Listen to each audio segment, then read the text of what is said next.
Good morning and grand rising, everyone. My name is Reverend Dr. Alice Reid, and I am the spiritual director here at Center for Spiritual Living, Capistrano Valley.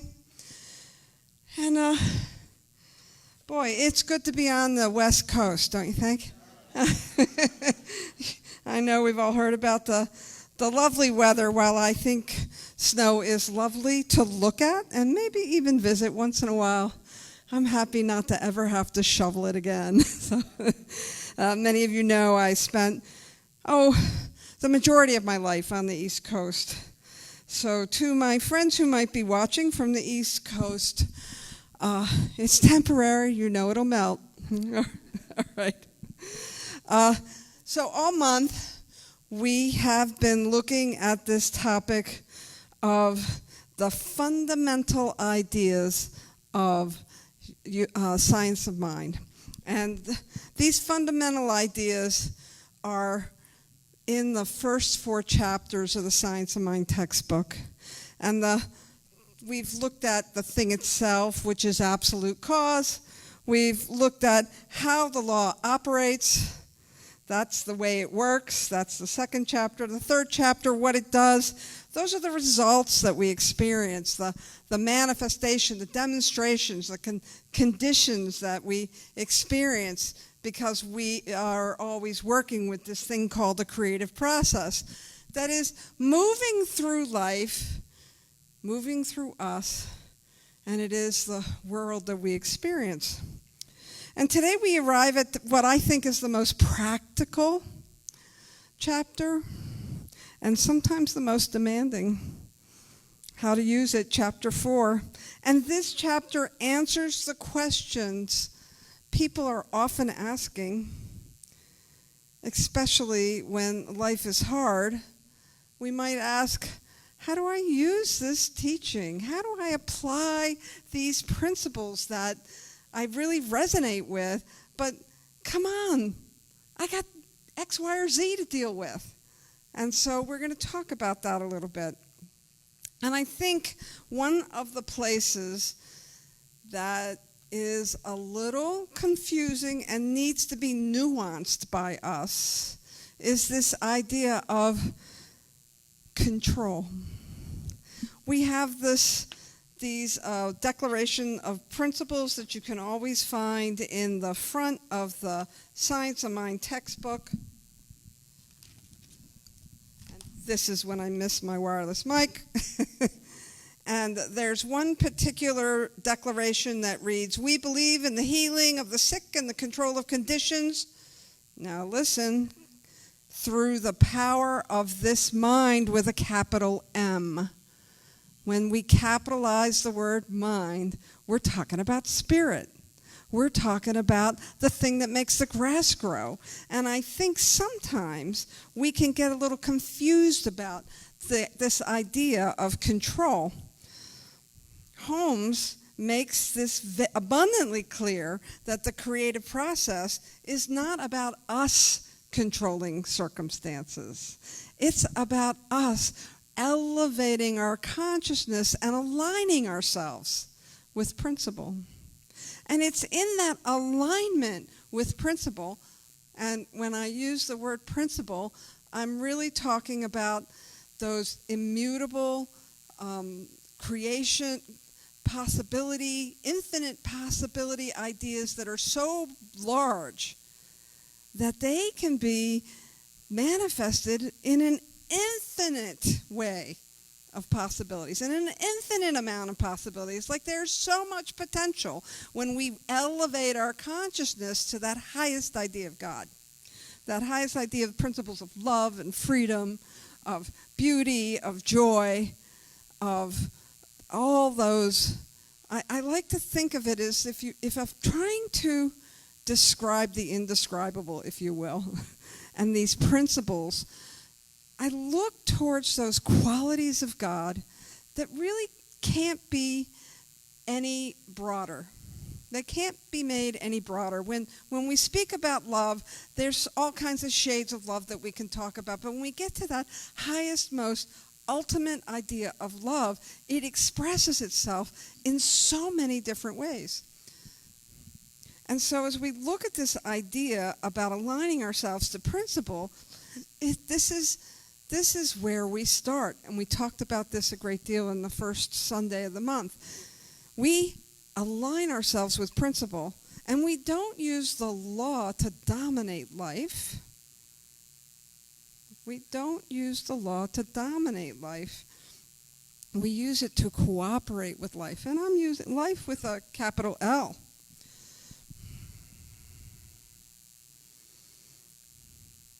Holmes is very clear. The creative process works through us. It works through our thoughts, our beliefs, our emotions, our feelings, our habitual ways of responding to life, which means how we live matters just as much as what we say we believe, which brings me to my favorite page in the first 4 chapters. What page am I going to be reading from? Anybody remember? Page 52. And on page 52, my teacher loved this saying so much that he got a license plate that said page 52. And as soon as I start, you're going to be like, oh, that. Hence it follows that if we believe that it will work, let me start that over. Hence it follows that if we believe that it will not work, it really works by appearing to not work. When we believe that it cannot and will not, then according to the principle, it does not. But when it does not, it still does, only it does according to our belief that it will not.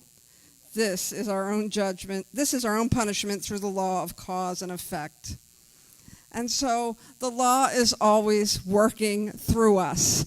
And if whatever it is that we believe is we're going to experience, if we believe this stuff can't work for me, I always XYZ. Well, that's the experience you're going to have. The law doesn't filter you. It doesn't censor you. It doesn't judge you. It simply listens to your heart. It reacts to responds to your emotions and your feelings and your beliefs, and it creates the world around you. So how to use it is not simply this 5-step prayer formula or using affirmations. No, it's about the consciousness that we embody. And then we experience that which we embody. And so if we live in a way, if we're walking through the world where we're constantly reactive, then the law is going to have this law of correspondence. Actually, is one of my favorite laws. Law of correspondence has that the world is going to respond to us reactively. And if we are living in the world through conscious awareness and intention, well, then the law is going to support us with coherence. It's going to support us with clarity. It's going to support us when we're clear. The law moves through our clarity, and we have that experience. I've read this powerful page in I told you a couple of weeks ago I'm working with this beautiful book called The Pivot Year by Brianna Wiest, and she had this really beautiful paragraph, and it was Wednesday's reading, I think, and I want to share it with you because it's about kindness. And I want to bring kindness into, when we're talking about the law of correspondence, when we're talking about what we want to experience in the world and how we want to experience life, kindness is really important. And I don't think we understand it or see it as a strength. And so she opens this paragraph by saying, kindness is evidence of impenetrable strength. Kindness is the willingness to stay soft in the world that tries to harden us at every turn. It is the ability to absorb our own emotions without discharging them onto others. To decide consciously that what we will act on and what we will be putting back out into the world, regardless of what the world has put us through. Kind people, she says, are not just good, they're heroes in their own right. And from a science of mind perspective, we see that kindness can be one of our greatest strengths because it brings us back to clarity. It allows us to pause. It allows us to witness whatever we are witnessing out in the world and come back to center when we are embodying this powerful practice of kindness. It requires us to be aware. It requires us to regulate our emotions. It requires us to be at choice. It requires us to be in alignment with our true nature.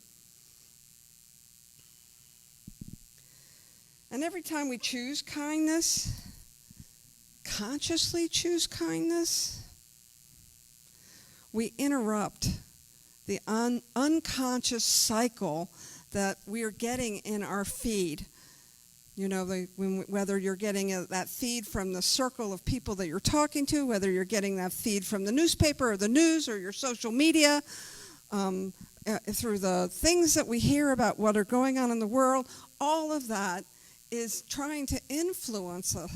But when we are clear that we are going to respond to the world through kindness, through this powerful idea of kindness, well then we actually have the ability to see how we can do our part to create a world that works for all.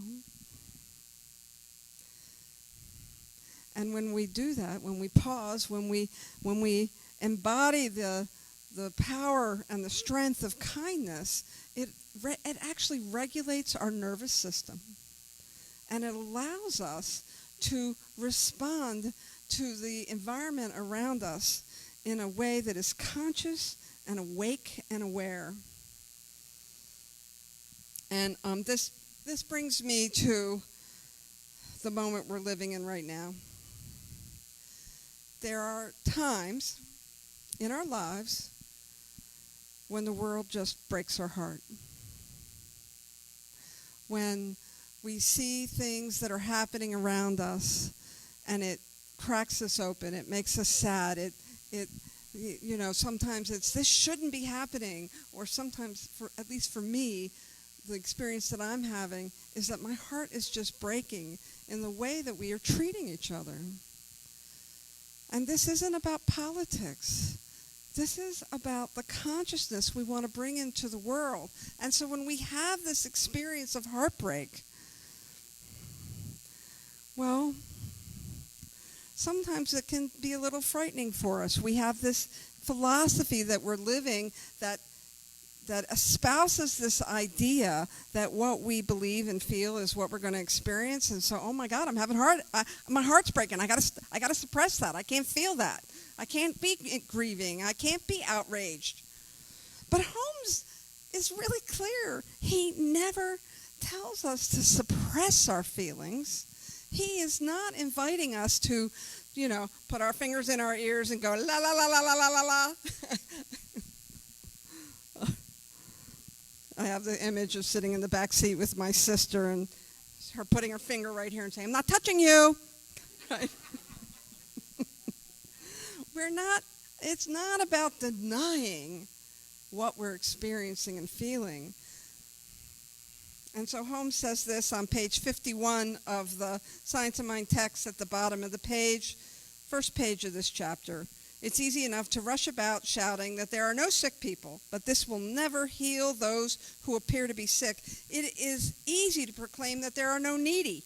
Anyone can say this. He's not asking us to pretend everything's fine. He is not asking us to do a spiritual bypass to what is deeply troubling us. He's asking us to decide what we are giving creative authority. Do you hear that? He's asking us to decide where we are going to place our intention. He's asking us to decide what we're going to give authority in our lives.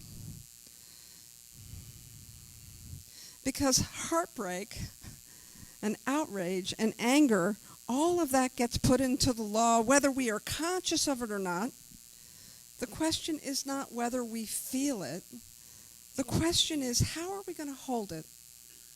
How are we going to allow it to move through us? And so I found this great metaphor that I thought really helps to bring this home, because these may seem like very abstract ideas if you're dealing with a lot of challenges right now.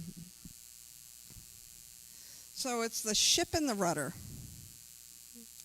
When a storm hits a sea, the captain doesn't argue with the waves. Stop that. I don't like that. You're upsetting my ship. The wind doesn't ask permission to blow or not blow. The conditions are what they are.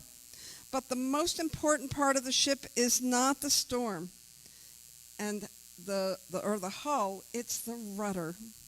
The rudder is small. It's in the back of the ship. You don't really see it. It's often below the water, and it doesn't stop the wind and it doesn't silence the waves, but it determines the direction. It determines the direction. If the rudder is locked in panic, the ship spins. If the rudder is broken, the ship drifts. But when the rudder is steady, the ship can move through the storm without becoming the storm. And this is what How to Use It is all about. The storm is secondary cause. We've talked about first cause and secondary cause.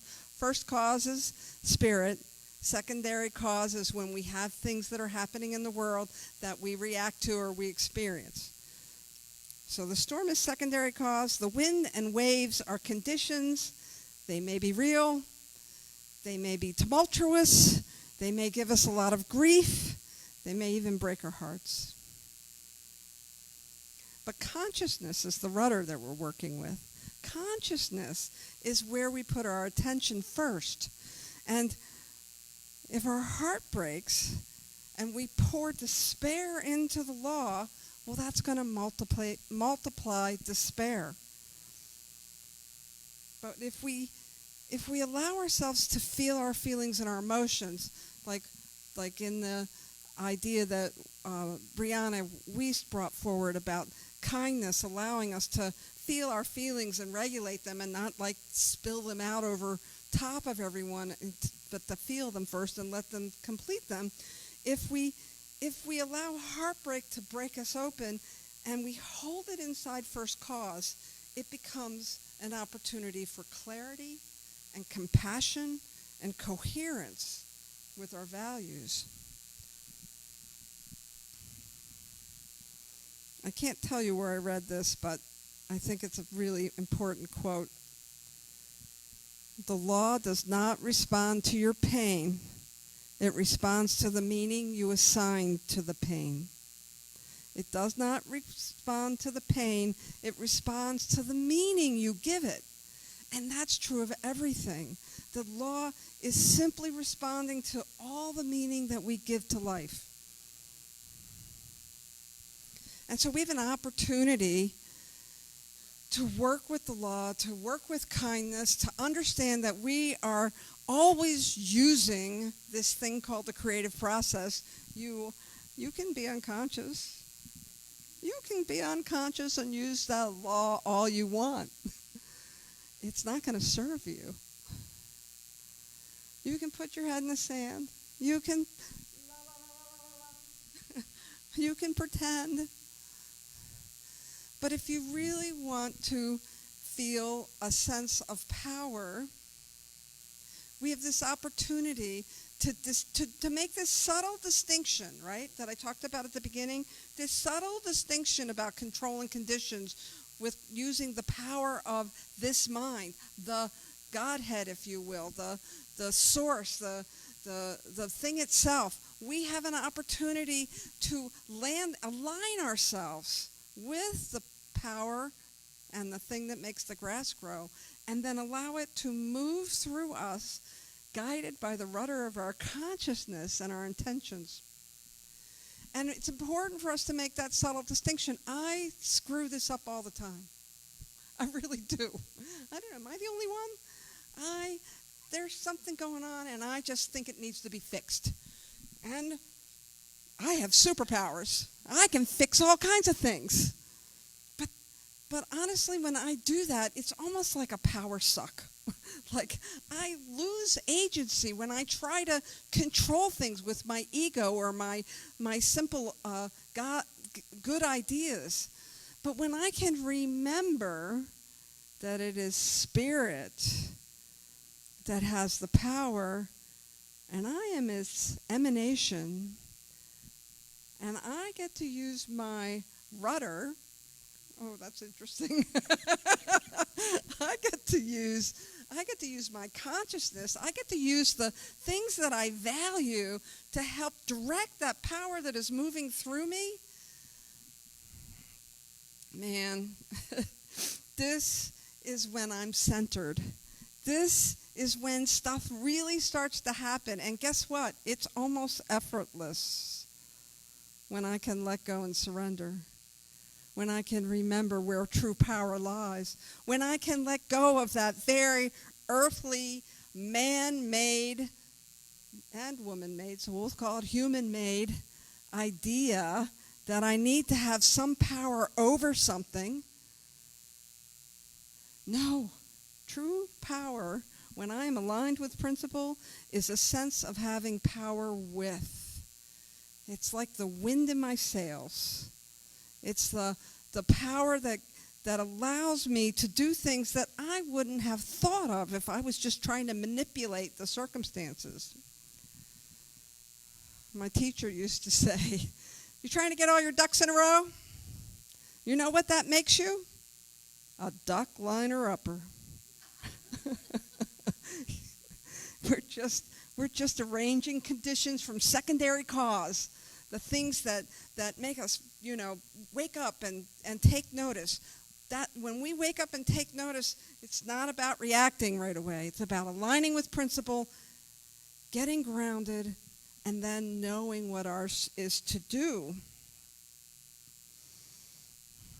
Secondary causes may break our hearts, but first cause determines what we create next. And if we don't like what was being created in our life, well, we need to use that rudder of intention and consciousness to change direction. And we start with first cause. We start with aligning with principle. And then we react. Then we respond. There's what I'm really heartbroken about, and I spoke about this last week, and I'll probably speak about it again, is the propensity that we seem to have to try to distance ourselves from others in a way that dehumanizes and has us drop into this place of duality. I can dehumanize the person who I think is doing something they shouldn't be doing. But the fact is, we are all, every single one of us, whether you like it or not, we are all emanations of Spirit. We are all working with the law. Some of us consciously, some of us unconsciously.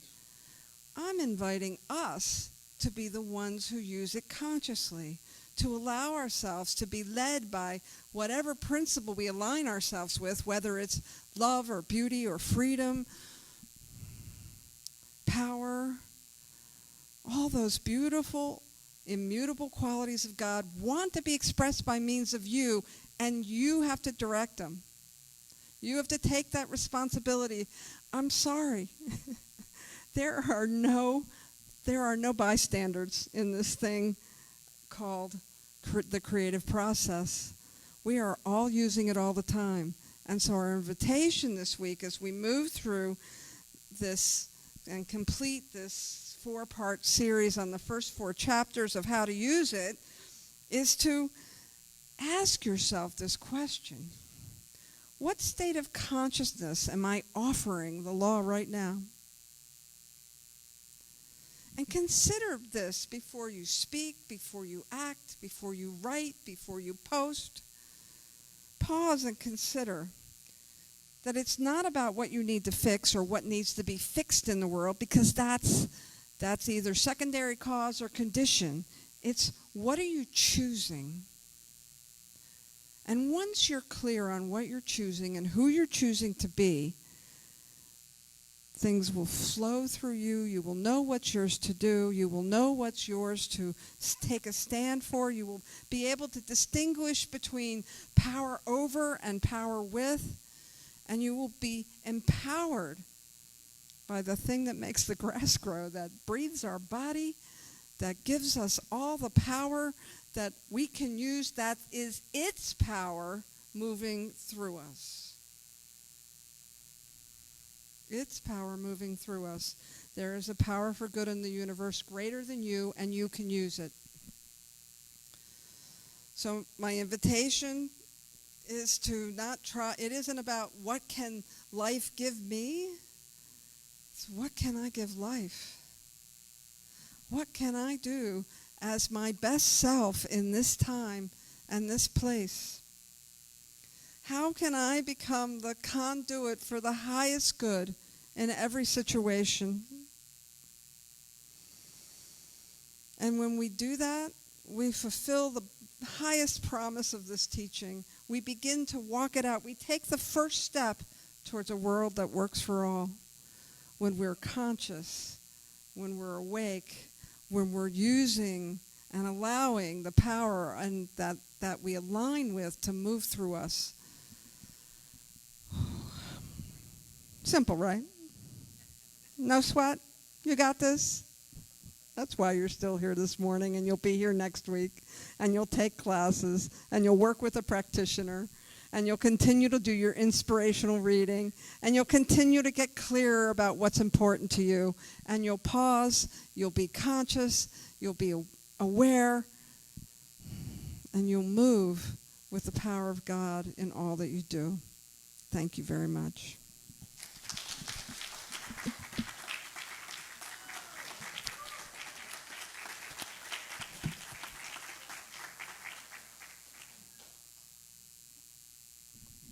So let's keep our hearts open. Just breathe into that space. Imagine your attention moving down from your head down into your heart. And let's invite the highest idea, the highest purpose that we can think of to come forward, knowing that this is the divine working through us, that there is an immutable power that can never be destroyed, it can never be diminished, and it's everywhere and it's within each one. And so I know for each one that we are indeed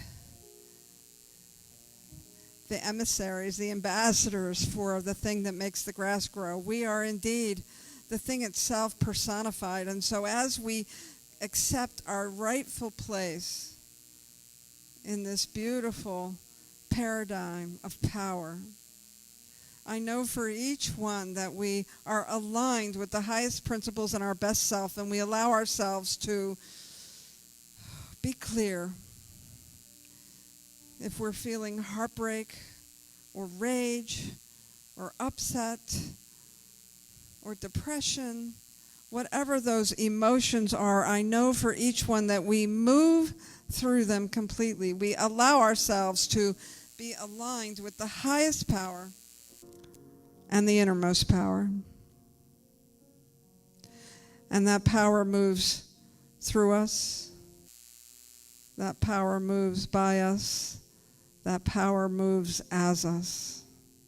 And we walk out this week conscious, awake, and aware, and available to the greatest good that wants to be accomplished by means of us. And so I know for each one here that we are indeed aligned with truth, that we welcome a new idea, a God idea. We welcome grace.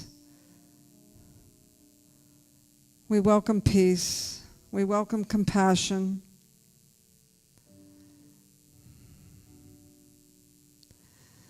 And as we make that welcome within ourselves, I know that it is in everything we do.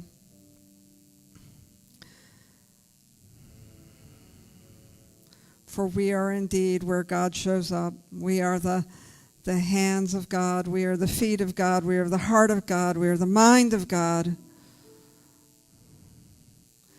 And we do God's work. And so I give great thanks for the open hearts and the willingness to be that place of conscious awareness, to expressing God in its highest. It is so good because it's all God. And together we say, and so it is.